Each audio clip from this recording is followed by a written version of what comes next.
Hello, Jessica. How are you? I'm Jeanette. Hi, I'm good. How are you?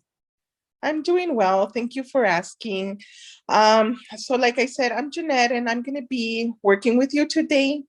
So let's start by you talking about yourself a little and explaining to me what brought you to this session with me. Sure. I have two daughters and I'm currently going through a divorce. And I've just recently moved into my own apartment. I, um, I was married, or I've been married for almost 13 years. And my husband and I were actually junior high sweethearts. And so we have known each other since we were 13 years old. Um, the the reason I guess the reason that I'm coming in today is not so much about the divorce because I feel like that was something that was probably um, something that was already that needed to happen for a while. But um, I guess I'm just having mixed feelings or emotions about how the divorce is going to affect my daughters, and um, and wanting it to be finalized so that I can move on in my life, um, and um, and be happy and kind of find my happiness. Okay, so it sounds like you're having conflicted feelings. Um, you're saying that you want to find your happiness. Tell me more about how you want to find that happiness. Well, I think I just realized I had a pretty major surgery in December. I had a brain surgery, and it really made me evaluate, whether or not I was living my best life. And so, when you're thinking about going into a procedure like that, you question whether or not you're going to come out alive or not. I mean, I know that's maybe a little dramatic, but that's what I was going through. And so it kind of made me start questioning everything well, mostly just my happiness and if I was living my best life. And so to me, I didn't feel like I was in a marriage that was based on like on romance or passion or love. It was more like a marriage of convenience, and like I was living this surface level marriage. So we were in this like business partnership or something, and it didn't really matter to me either way, whether or not we were romantic or not. Um, so I really started evaluating, what I wanted. And I just want, I want to feel loved. I want to love, and I want to be happy. So, So you mentioned right now that you were talking about fears of while you were going through the surgery or you know getting to that point, and that's what triggered you to start thinking about your happiness and what you really wanted out of life. Is that yeah. And so I guess something that I forgot to mention, which is a pretty big part of why I feel so conflicted, is because just prior to going into my surgery, about a week before, I I I responded to a friend request from someone who used to be my boyfriend when I was in my 20s, and it was a pretty big time of my life, and I um, I just didn't want to have any regrets. going into the surgery. I wanted to be completely cleared of any kind of emotional, like worries. And so I responded to the friend request and just kind of asked him, let him know that I was having brain surgery, and if he had something to say to me, that now was probably the time to do that, because you never know if I'll still be here next week. So it was pretty life changing. And it's been, now about 4.5 months since that happened. And here I am now getting a divorce. And, I feel like I became alive again, and started feeling things that I haven't felt in a long time. Okay. So it sounds like there's a lot of different feelings going on and different events at the same time. So let me explain to you a little bit about cognitive behavioral therapy. So the way it works is that usually an event triggers an automatic thought, which, based on what you're telling me about, it seems that you either feel fear or you feel that you're unhappy. So you want to pursue that happiness. And those are the automatic thoughts that come into your mind. So, so the way that it's going to work is that, and those automatic thoughts, it's what gives you those feelings of being unhappy and being fearful about your decision that made you, that part of the things that are making you unhappy. So the way that the CBT works is that you're going to start thinking about events that were happening or that was happening at that moment, and then you're gonna record those events. Those when those events happen, you're gonna be recording what's the first thing that came into your mind and how you felt about those events. So, for example, right now, let's process more about the fears that you're having right now.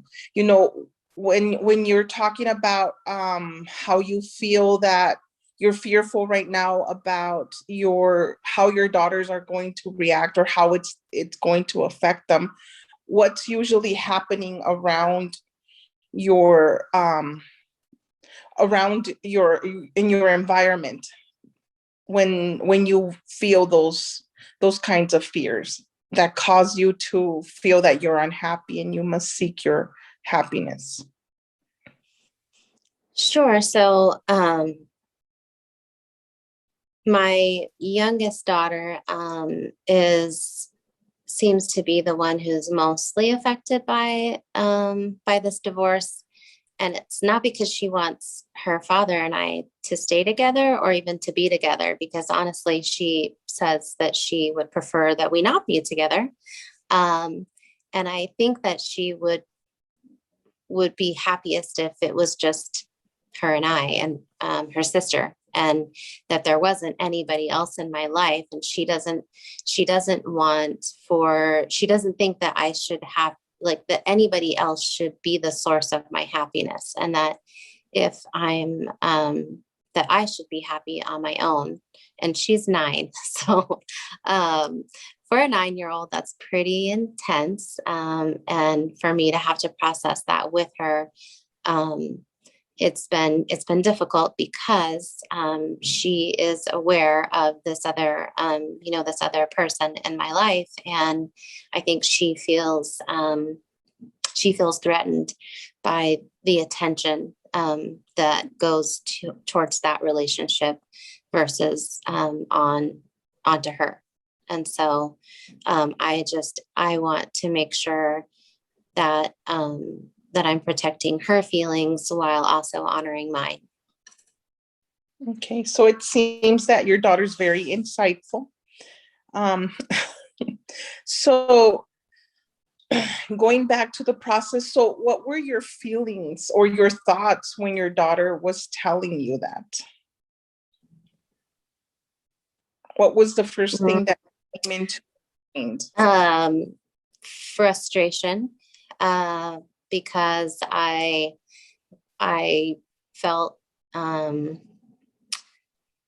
felt kind of upset that she didn't that I was feeling so happy that I had found like happiness again and that I was able to feel again, and that she wasn't happy for me, and didn't like it, and it made things difficult for me to be happy.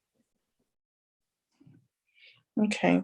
So now you were able to identify what you were feeling, frustrated.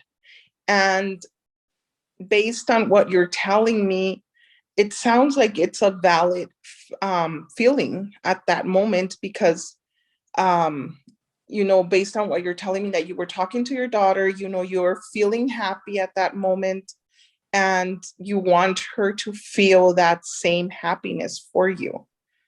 However, it seems that at this point, she's not understanding why that other person is making you feel happy. Yeah. So now focusing on solutions, what solutions do you think that we can look into for this situation when dealing with your frustration or your fears of losing your happiness, or not being able to attain it? So, I guess some solutions could be reassuring her of our relationship, and showing her, that she is a priority in my life, and that, um, I can divide my love equally and my attention equally, and continuing to, um, demonstrate that through spending time with her, and making her feel secure. How are you going to show her all that? How are you planning on showing her or demonstrating that you are going to be there? Well, by paying attention and being present, when she is here with me on my time with her, and not spending spending the whole time on my phone messaging you know, with this person who doesn't live here, by the way, lives like 2,000 miles away. So by really giving her undivided attention and being in the moment with her. Okay, it sounds like you have a plan for how you can implement that solution. By when do you think you can start doing that? Well, they come back to me tomorrow. So, I would like things to be better as soon as possible. So, I would like to start that immediately. Okay. Tomorrow. How can you keep track of your progress? Well, I guess I could keep a journal, and start writing down, how the day goes or how the night goes. And if there's any moments where, like, she and I are having conflict about this other person, and or whether or not it felt like it was a good night or a good day with her.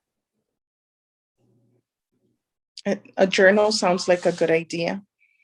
And that way you can keep track of your progress and record on, and also look out for things where you might need to make changes to your methods or strategies with her when talking to her about your new relationship. Okay. Okay. So Okay.